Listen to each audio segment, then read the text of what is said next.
I'll do anything to save my brother, Mr. Holmes.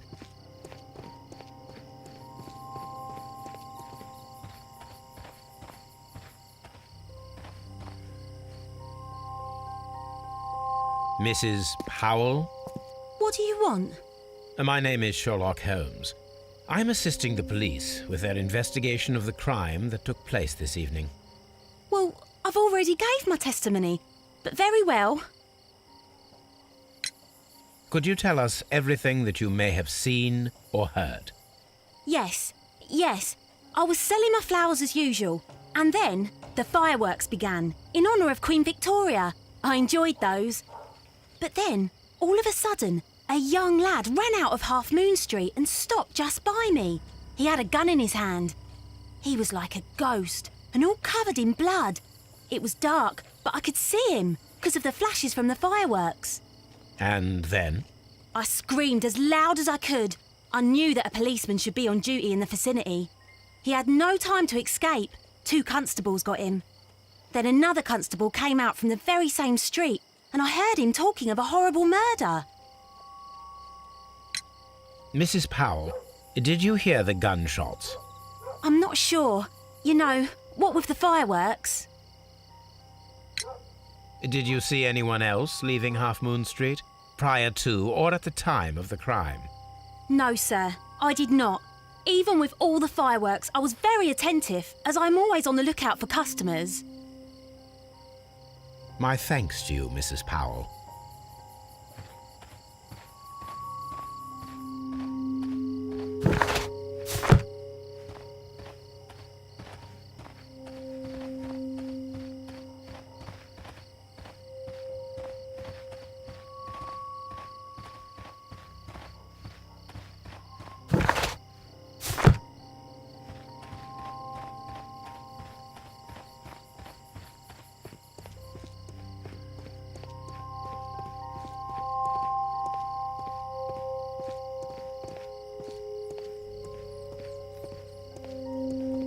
It would be my pleasure to assist you with your investigation, Mr. Holmes.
Mr. Turner, you have stated that you remained close by your window after the crime, is that correct? Oh, yes, Mr. Holmes. I stayed at my window until the policeman arrived to examine the dead bodies.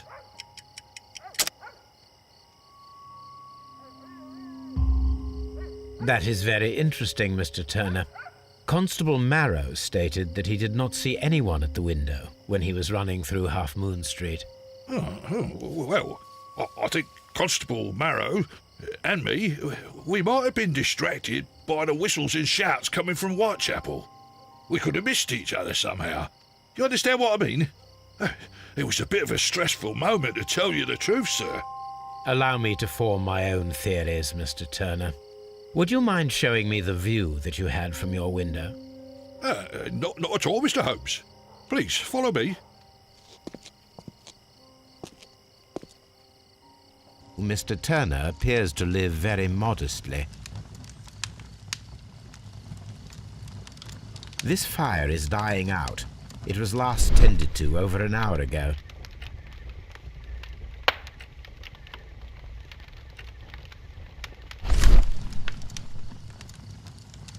The papers are almost entirely burned. I am unable to see. These words are illegible. The papers were thrown into the fire just a short while ago.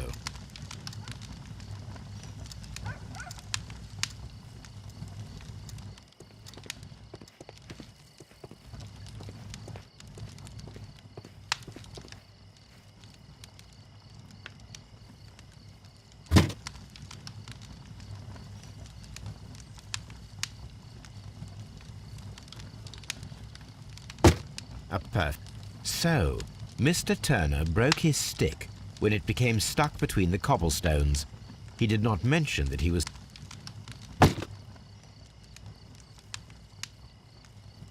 The books on this shelf are in a mess. It looks as though Mr. Turner was trying to find something in a hurry here a short while ago.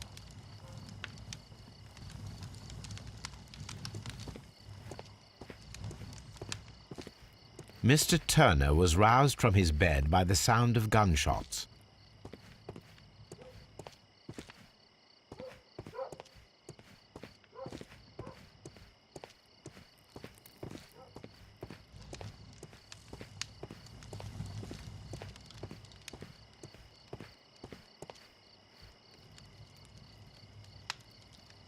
This kitchen knife is quite sharp.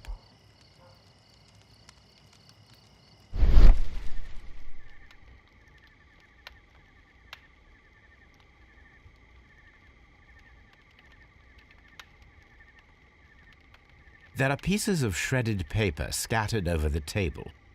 This kitchen knife was used to cut the paper.